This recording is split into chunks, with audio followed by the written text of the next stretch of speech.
आज के शुभ उपलक्ष्य पर रांची के मोरहाबादी मैदान स्थित बापू वाटिका में लोग गांधी जयंती पर गांधी जी को श्रद्धांजलि देते हैं। आज इस उपलक्ष्य पर वहां लोगों ने धरना भी दिया, जिसमें हमारे संवाददाता ने महुआ मांझी से कुछ खास बातचीत की और जाना कि धरना किस वजह से है और उसमें क्या कुछ होने वाला है। साथ ही वहां मौजूद कार्यकर्ताओं से भी बात की। वहां किसान विरोधी बिल को लेकर भी मामला सामने आया है, जिस पर हमारी ये खास रिपोर्ट देखिए। नमस्कार, खबर 365 न्यूज़ से मैं हूं अंशिता सिंह और आज हम मौजूद हैं मोरहाबादी के बापू वाटिका में, जहां गांधी जयंती पर लोग यहां इनको श्रद्धांजलि देने आए हैं। लेकिन यहां सिर्फ बात श्रद्धांजलि की नहीं है, इस बार बहुत सारे ऐसे चीज़ भारत में हो रहे हैं जिसको लेकर यहां एक दिवसीय धरना भी हो रहा है। आज हमारे साथ कांग्रेस के कुछ कार्यकर्ता यहाँ पर मौजूद हैं और आइए चलिए हम उनसे कुछ बातचीत करते हैं। यहाँ आज गांधी जयंती के उपलक्ष्य पर आप लोगों ने जो एक दिवसीय धरना दिया है, इसका क्या मुद्दा है और सरकार से आप क्या कहना चाहते हैं? देखिए, गांधी जी किस तरह से दलितों के को न्याय दिलाने के लिए, उन्हें सम्मान दिलाने के लिए, महिलाओं को अधिकार दिलाने के लिए जो लड़ाइयाँ लड़ी थी, आज गांधी जयंती है। बापू वाटिका मोरहाबादी में ये गांधी प्रतिमा के नीचे हम लोग झारखंड मुक्ति मोर्चा, महिला मोर्चा की तरफ से ये धरना रखे हैं। इसमें ये उपवास है। हम लोग यूपी में जो घटना हुई है हाथरस में एक मनीषा नामक लड़की के साथ, उस घटना का विरोध करते हैं। और जिस तरह से सरकार, मोदी जी की सरकार, जो कि पिछले 3 साल से यूपी में है, भाजपा की सरकार है, और 3 साल में लगभग 12,000 लड़कियों के साथ रेप हो चुका है, जिसमें से 1300-1400 लड़कियों की हत्या हो चुकी है। कई मामलों में उनके परिजनों की भी हत्या हुई है विरोध करने पर। तो बेटी बचाओ बेटी पढ़ाओ का नारा लगाने वाली ये मोदी सरकार अगर बेटियों की सुरक्षा नहीं कर सकती है तो उसे रहने का कोई औचित्य नहीं है। और दूसरी बात कि विकास दुबे जैसे गैंगस्टर की जब डेथ होती है तो उसके परिजनों को शव दिया जाता है, लेकिन एक लड़की का शव उसके माता पिता को, परिजन को नहीं दिया जाता है। ये तो तानाशाही है। जैसे कि अभी हाल ही में हाथरस में हुआ है, तो वो बहुत ही निंदाजनक बात है और बहुत ही गलत हुआ एक बेटी के साथ, देश की एक बेटी के साथ। लेकिन ऐसे कई मामले हैं जो भारत में हर रोज़ हो रहे हैं।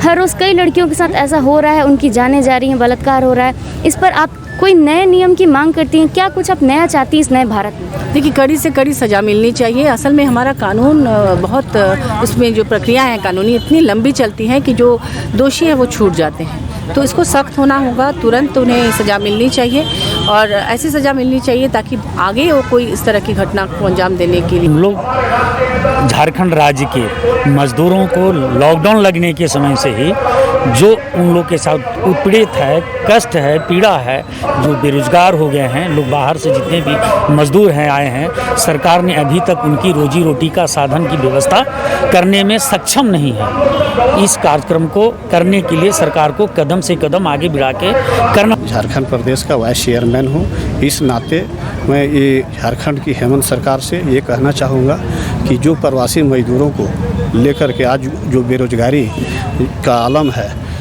उसको लेकर के इनको कहीं न कहीं उनकी व्यवस्था करना चाहिए, रोज़गार की व्यवस्था करना चाहिए। और ये जब सरकार जब इनको चुनाव में आए थे तो ये वादा किए थे कि 5 लाख युवाओं को रोज़गार दूंगा, पर अपने ये वादा खिलाफी कर रहे हैं। आज इनको ट्रांसफ़र पोस्टिंग से फुर्सत नहीं है, आज अपना ट्रांसफ़र पोस्टिंग का ये उद्योग चला रहे हैं। आज हम लोग यहाँ बापू की जयंती के शुभ अवसर पर उपस्थित हुए हैं, लेकिन दुर्भाग्य है आज हमारा कि बापू ने आंदोलन करते हुए अपने प्राणों की आहुति दे दी जिस देश की आज़ादी में। आज़ाद तो हमें उन्होंने करा के गया, लेकिन आर्थिक रूप से आज भी हम आज़ाद नहीं हैं। तो मुझे लगता है उनकी इतनी बड़ी बलिदान और जो कुर्बानी उन्होंने दी वो आज तक सार्थक नहीं हो पाया। आज तक हम लोग आज़ाद महसूस नहीं कर पा रहे हैं। जब हमारे देश में इतनी भूखमरी, आज़ाद होने के बाद आज सब कुछ रहते हुए भी हमारे मज़दूर बेरोज़गार, देखिए आज कितने इतने मज़दूर बाहर थे जो हम लोग को पता भी नहीं चला। ये लॉकडाउन में पता चला कि इतने लोग हमारे बाहर हैं। हमारे इस झारखंड में सारे संसाधन रहने के बावजूद भी आज झारखंड के लोगों को रोज़गार नहीं मिला। ये कितना बड़ा दुर्भाग्य है। क्या कुछ मुद्दा को लेकर आज आप यहाँ पे बैठे हुए हैं? जैसा कि हम देख पा रहे जस्टिस पोस्ट मनीषा। देखिए, आज